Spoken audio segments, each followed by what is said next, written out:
Boa tarde, alunos Ouze. Essa nossa aula de hoje é uma aula curta, é só para a gente comparar seleção natural com seleção sexual.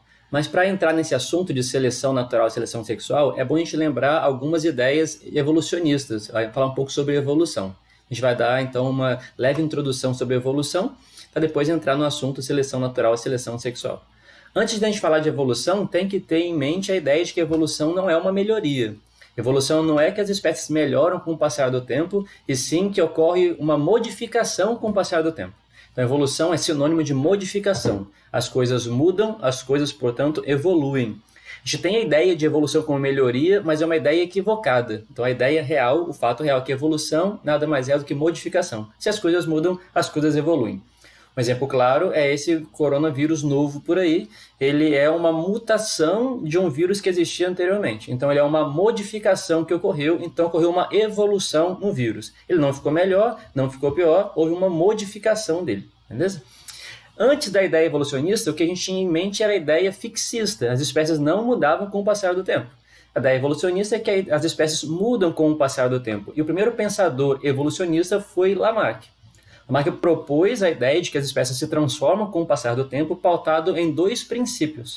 O primeiro princípio era a lei do uso e desuso, que diz o seguinte: se as espécies usam uma estrutura, ela se desenvolve, e se ela não usa, essa mesma estrutura atrofia, o que não é de erro total. A gente para pensar em uma perna de alguém que é paraplégico. Como ele não usa a perna, não tem mobilidade nessa perna atrofia, o músculo reduz o seu tamanho, reduz o seu volume. Já quem emalha muito a perna, um fisiculturista, um jogador de futebol, a perna hipertrofia, a perna cresce. Então, de fato, o uso e desuso não é de todo errado. Aí veio o segundo princípio de Lamarck, que era a transmissão dos caracteres adquiridos. Diz que essa nova característica seria passada aos descendentes. E isso foi um equívoco, né? Você pode malhar muito a sua perna, mas seu filho não vai nascer com a perna musculosa. Ou quem é paraplégico não tem um filho com as pernas atrofiadas. Tem uma tribo africana em que as mulheres, o grupo, a sociedade coloca argola no pescoço das mulheres. E o pescoço, então, ele fica mais longo porque o ombro ele diminui. Mas os filhos dessas mulheres, as filhas, não nascem com o pescoço comprido. Então, não há transmissão dessa nova característica. A gente pode pensar assim, a ideia de Lamarck. As garças, para Lamarck, tinham as pernas curtas anteriormente. E aí tinha um esforço para não molhar as penas, com a água batendo nas penas, e esse esforço foi recompensado com o crescimento das pernas. Então a perna cresceu devido ao esforço de não molhar as penas. Lei do uso e desuso. O que não é tão errado assim, apesar desse exemplo ser péssimo para poder justificar essa lei.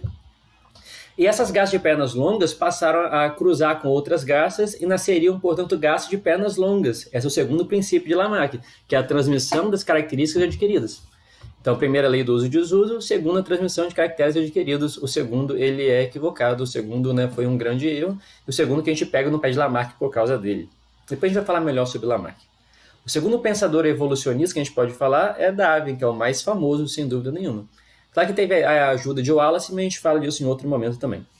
O princípio da evolução de Darwin é pautado em 3 etapas. O primeiro é a variabilidade, o segundo é a seleção natural e o terceiro é a adaptação. O que é a variabilidade? A população, os seres são diferentes, as espécies são diferentes, os indivíduos da mesma espécie são diferentes. Vamos pegar para pensar na população humana e olhar o dente canino da população humana. Nós temos caninos de vários tamanhos, vários formatos, vários modelos, então há variações do canino dentro de uma mesma espécie, isso é variabilidade. Qual foi o problema para Darwin? Ele não sabia explicar por que é diferente. Ele não tinha conhecimento de genética, então ele não soube falar qual que é a origem da variedade. Tipo, nós somos diferentes, por quê? Não sei por quê. Então, como ele não sabia o porquê, foi bem questionado, porque a primeira ideia dele, a ideia inicial da teoria dele, ele não sabia explicar o motivo. Então foi bem criticado nesse ponto aí. Então aqui o segundo ponto é a seleção natural e o terceiro é a adaptação, sobrevivência do indivíduo mais bem adaptado. O que seria a variedade? Nessa imagem a gente pode ver aí os tentilhões de Darwin. São os pássaros que ele observou ao longo da sua viagem. Então, tem vários formatos de bicos diferentes para a mesma população de pássaros. Então, isso é a variabilidade. Ele observou variações no formato do bico de pássaro. Ao mesmo tempo que ele foi viajar, ele tinha em mente a ideia de Thomas Malthus, do crescimento populacional e crescimento de disponibilidade de alimento, em que a população cresce em progressão geométrica, mas o alimento cresce em progressão aritmética. Então a tendência é ter muito mais gente do que alimento e criar um caos. Só que Darwin não observou isso na viagem dele. Ele não via superpopulações com o passar do tempo. Ele foi tentando criar um motivo de por que não ter essa superpopulação. E o motivo é, muitos morrem. E quem é que morre? Morre aquele indivíduo que não tem uma vantagem em estar naquele meio. E aí ele chamou a ideia de seleção natural. O que muitos exemplos de exercício daquela lista falam que é predação diferencial. Vamos pensar num grupo de pássaros em que um pássaro tem a asa um pouco maior do que outro pássaro. Mesma população, portanto, mesma espécie, tamanho de asas diferentes. Aquele pássaro que tem a asa um pouco mais curta, ele voa um pouquinho pior do que o outro. Então, ele é mais facilmente predado por um pássaro predador. Então, ocorre uma predação diferencial, porque o pássaro de asa mais longa ele vive mais, ele é menos comido do que o pássaro de asa curta. Então, há uma predação diferencial. Há uma diferença entre o consumo dos pássaros. Morre mais aquele que tem asa mais curta.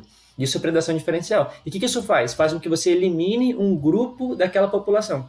Você vai eliminar os pássaros de asa mais curta e vai sobreviver apenas pássaros de asas mais longas. Isso é a seleção natural.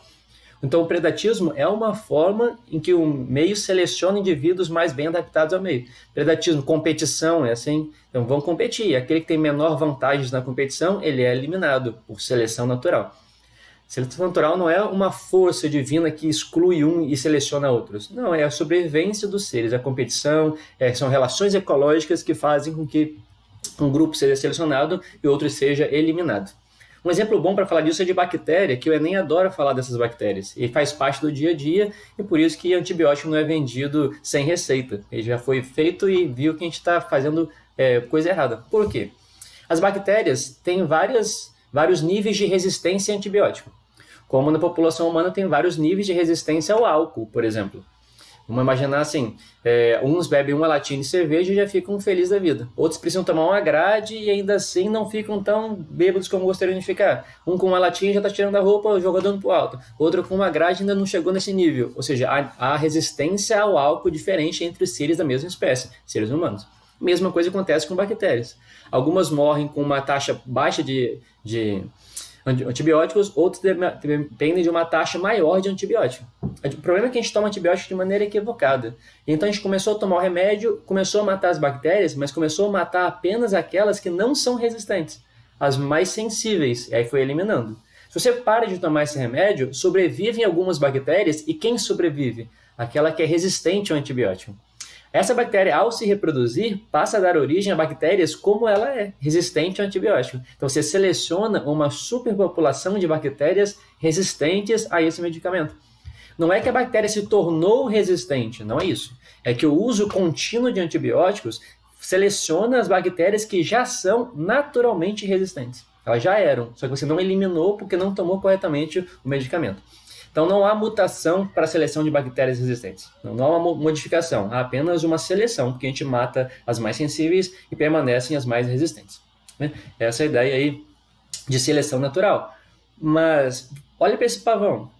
O que seria mais fácil para um pavão fugir de um predador? Um pavão rabudo como esse ou um pavão de rabo mais curto? Imagina um comedor de pavão no meio e viu vários pavões e alguns rabudos, outros não tão rabudos assim. Aquele que é menos rabudo talvez consiga correr mais, voar melhor. Quem tem um rabo grande, imagina essa plumagem enorme para carregar, não é tão fácil. Então, por seleção natural, a tendência é que o pavão não tenha um rabo tão grande assim. Mas por que tem? Tem porque foi favorecido de alguma forma. Essa é a seleção sexual. Que não é o meio selecionando o indivíduo mais bem adaptado, e sim um gosto da fêmea. É a escolha feminina quem seleciona uma característica. Nesse gráfico aí dá para ver assim, de uma ponta tem uma ave com rabo curto, na outra extremidade uma ave com rabo mais comprido. Circulado de vermelho é o rabo em que tem maior vantagem de sobrevivência por dois motivos, né? Porque sobrevive mais e porque a fêmea gosta desse rabo daquele tamanho ali. Então, o que está circulado em vermelho é o tamanho de rabo que garante maior sobrevivência da espécie. Pararia ali a seleção natural. Seriam cada vez mais aves com esse tamanho de rabo, porque por seleção natural, aves com rabo menor do que esse seriam eliminadas, não teria tanta vantagem de sobrevivência. Mas acontece que a fêmea dessa espécie gosta de um rabo comprido, chama atenção o macho que exala cores naquele rabo, que balança o rabo, que sacode, faz uma dança, que movimenta aquela plumagem e atrai a fêmea de forma que ela se interessa em reproduzir com esse macho. Então há uma seleção sexual em que a fêmea seleciona uma variedade no macho e escolhe o macho de acordo com essa variedade que ela escolhe. Nesse caso aí é o tamanho do rabo, pode ser o canto também é assim. Aves silenciosas, ou animais silenciosos, tendem a ter mais vantagem, porque não assusta a presa e não chama a atenção do predador. Mas aves gostam de pássaros que ficam no topo, gritando, pulando, cantando, batendo asa e mostrando as cores. E aí, dessa forma, então, a ave seleciona um pássaro que chama mais atenção, que não tem uma vantagem adaptativa pela seleção natural, mas tem uma vantagem reprodutiva pela seleção sexual. Na seleção sexual, são características que não dizem respeito a uma vantagem de sobrevivência ao meio, e sim na taxa de reprodução, reproduzem-se mais. Bom, Darwin estava 100% certo?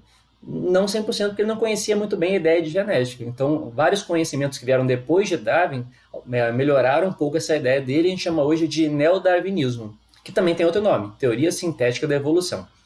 O princípio de Darwin era variabilidade, seleção natural e adaptação. Só que ele não soube explicar da onde vem a variabilidade. E a gente explica como. São as mutações que geram essa diferença, ou são as recombinações genéticas que geram essa diferença. Recombinação que vem de mistura do DNA do pai e da mãe, ou no crossing over, que a gente vai ver lá na aula de meiose. Então, a gente passa a explicar a origem dessa variabilidade.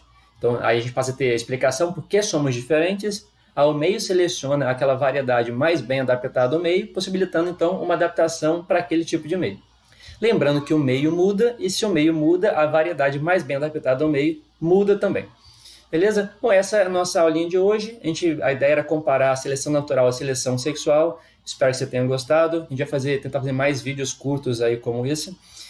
Se você tiver alguma dúvida, sugestão, reclamação, pode deixar um comentário aí, pode mandar uma mensagem, a gente vai tentar responder na medida do possível. No mais, fique na paz, muito obrigado pela paciência. A gente se vê aí em uma próxima aula como essa, beleza? Em breve nos veremos presencialmente também. Beijo, até breve, tchau, tchau.